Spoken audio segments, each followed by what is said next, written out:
Léoman, bonjour. Bonjour. Attention de ne pas vous casser la figure. Lélie Gigabé pour MGL France, média indépendant. Ouais. C'est important pour vous d'être présent sur cette manifestation? Bien sûr, parce que malheureusement, les petits artisans, les petits commerçants, souvent Emmanuel Macron prétend qu'il les défend. Et on voit bien qu'il ne fait pas grand-chose avec sa politique et que pour l'instant, il sert surtout les intérêts des grands patrons, des grandes entreprises. Donc là, aujourd'hui, il se mobilise, les petits artisans et les petits commerçants. C'est tellement rare que c'était très important qu'on soit présent aujourd'hui dans la manif avec eux. Ils demandent un truc assez simple pour l'instant, c'est l'extension du bouclier tarifaire à tout le monde, pour faire en sorte qu'ils n'aient pas une explosion des factures. J'étais en train de discuter avec un boulanger de Nanterre tout à l'heure qui me disait, moi ma facture d'électricité mensuelle, elle passe de 2500 € à 8000 € par mois. Donc je lui dis comment vous allez faire pour vous en sortir. Il me dit je vais pas m'en sortir, je vais être obligé de licencier dans mon entreprise.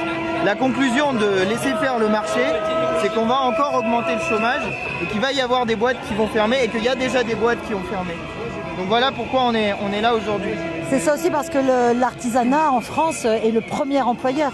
Oui, bien sûr. Enfin, il y a l'État aussi, oui, qui est un gros employeur. Et d'ailleurs, petite parenthèse sur le sujet, mais une des raisons du déséquilibre du système de retraite en ce moment, c'est aussi que comme l'État a comprimé les salaires à la baisse des fonctionnaires, on n'a plus des cotisations qui sont assez élevées pour financer le système de retraite. Système absurde dans lequel, en faisant des économies à un bout, en supprimant des fonctionnaires, on est en train d'en perdre à l'autre bout sur le système de retraite. Je passe sur les détails. Mais effectivement, oui, c'est des gros employeurs, les artisans, mais c'est pas que des gros employeurs, c'est aussi des gens qui contribuent par leur savoir-faire, qui contribuent à une forme de savoir-vivre français, quoi, on va dire. Et les baguettes, sauvegarde du savoir-vivre français. Quand même, quand on décrit un Français à l'étranger, en général, on lui met un béret sur la tête, un petit machin rouge autour du cou, une marinière et une baguette de main dans les pains. C'est quand même un truc qui fait partie de la vie de notre pays depuis longtemps. Quand on a fait la Révolution, c'était 70% de l'alimentation qui venait du pain. Donc le pain, c'est quelque chose de central dans la vie des Français. Et donc, là, ils demandent un bouclier tarifaire. Ok, moi, pourquoi pas le bouclier tarifaire? Mais il y a quand même un sujet qu'il va falloir poser à un moment donné, c'est la sortie du marché européen de l'énergie. Parce que l'Union européenne a complètement désorganisé le système de l'énergie français qui fonctionnait pourtant bien. Qui était un système avec un opérateur en situation de monopole, EDF, qui avait des tarifs réglementés. Alors on peut dire c'est bureaucratique parce que c'est l'État, mais n'empêche que ça marchait bien. Et qu'on avait des tarifs où ça explosait pas tous les 4 matins. Et depuis qu'ils ont inventé le marché européen de l'énergie, ils ont créé un système concurrentiel à partir de rien, en obligeant EDF à vendre sous son prix de production l'énergie qu'il produit pour que d'autres entreprises lui fassent de la concurrence. À quel prix de production? Comment? Le prix de production, vous le connaissez? Le prix de production d'EDF, en moyenne, c'est autour de 50 € normalement. Donc ils obligent à vendre en dessous, alors par contre 50 € le mégawattheure.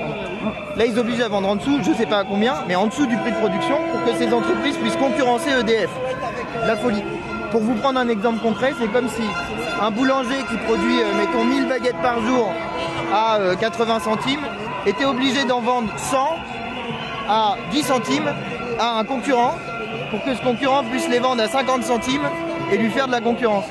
C'était absurde, invraisemblable. Bien sûr. Et pourtant ça existe dans l'énergie, parce que comme c'est compliqué l'énergie, on ne sait pas forcément comment ça fonctionne. Il y a les barrages, il y a les nucléaires, il y a les énergies renouvelables, voilà, c'est compliqué. Si on l'explique avec des baguettes de pain, tout le monde comprend que c'est un système absurde. Et ils ont fait ça. Et malheureusement, les politiques français ont laissé faire parce qu'ils se disaient que, je sais pas quoi, qu'il fallait le faire. Et il faut revenir sur ça. Il faut revenir sur le marché européen. Et qu'est-ce que vous pensez de la proposition du gouvernement à les faire payer, leur faire payer 280 €? Alors, grosse arnaque. J'explique l'arnaque. En ce moment, le prix d'échange du mégawattheure sur les marchés financiers, il est autour de 240 €. Donc ils disent, on va limiter à 280 € le prix de vente des grandes entreprises. Et donc ça fait une petite marge pour les entreprises, normal, 40 €, il faut quand même qu'ils gagnent leur vie, les entreprises. Et en même temps, on va pas être trop au-dessus du prix du marché. Ok, d'accord. Mais voilà l'arnaque. C'est 280 € le mégawattheure sur l'ensemble de l'année 2023. Or, quand on arrive à la fin de l'hiver, quand on arrive au début du printemps et à l'été, le prix d'échange de l'énergie du mégawattheure sur les marchés, il est à 50 €. Donc là, en faisant ça, ils sont en train de garantir les super profits non pas de l'hiver, mais de l'été. Et donc l'arnaque est là. Donc ce système-là aussi est absurde. Et en plus, il faut bien voir ce que ça donne comme impression. C'est que le gouvernement vient avec son béret à la main, quémander aux grandes entreprises de bien vouloir faire un geste qui n'en est pas un pour les artisans. Pourtant c'est l'État quoi. L'État peut imposer des choses. Par exemple le blocage des prix, ça serait une mesure. Et l'État pourrait dire, vous n'avez pas le droit de vendre à plus de temps. Voilà, ça serait une manière de faire qui serait efficace. L'État peut décider de remettre en place un tarif réglementé de l'énergie. Voilà, ça c'est une mesure efficace. Mais malheureusement... J'ai parlé aussi avec un boulanger qui m'expliquait qu'en fait c'est pareil pour les farines. Les farines, elles ont un tarif réglementé en France. Ah bah vous savez, alors que en fait, voilà, ouais, ah bah, elles ont un tarif réglementé en France et c'est un peu la même chose. Il me disait qu'elles étaient produites à côté de chez lui, mais que le tarif étant réglementé, il a payé du coup plus cher depuis. Alors là, pour le coup, ça vient dans l'autre sens. C'est que le tarif réglementé, il vient produire une augmentation du coût par rapport à ce qu'on pourrait avoir dans son cas à lui. Ça. Moi je le disais dans l'autre sens, c'est-à-dire un tarif réglementé où on impose une baisse. Bien sûr. Mais c'est pareil au final. Sur la question de la farine, nous on avait proposé pendant la campagne présidentielle avec Mélenchon qu'il y ait un blocage des prix sur les produits de première nécessité. C'est quelque chose qui existe.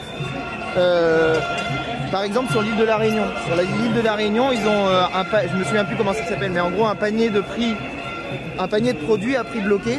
Je crois que c'est 120 produits à 348 €, un truc comme ça.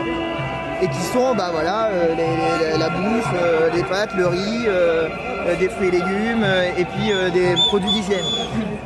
Bah nous c'était ce qu'on me proposait. Et de la même manière, on pourrait dire que sur le prix de la farine, sur le prix du blé, sur un certain nombre de choses, on met des tarifs réglementés. Mais sur le blé c'est pareil. Hein. L'évolution des prix du blé et donc de la farine, il est dépendant du prix d'échange sur les marchés financiers.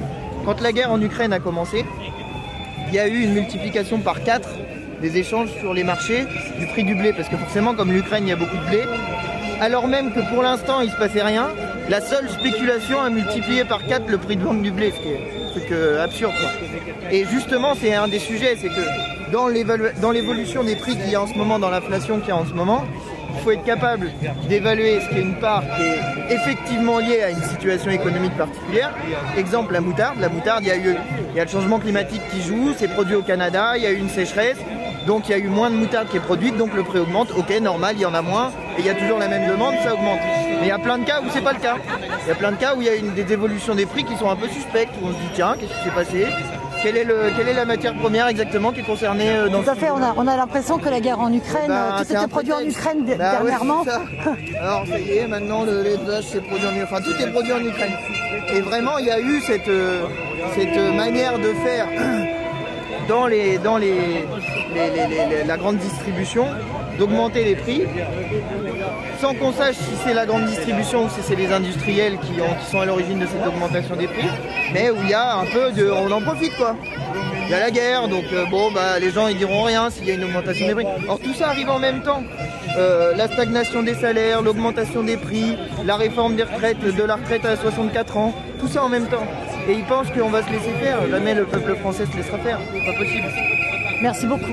Merci.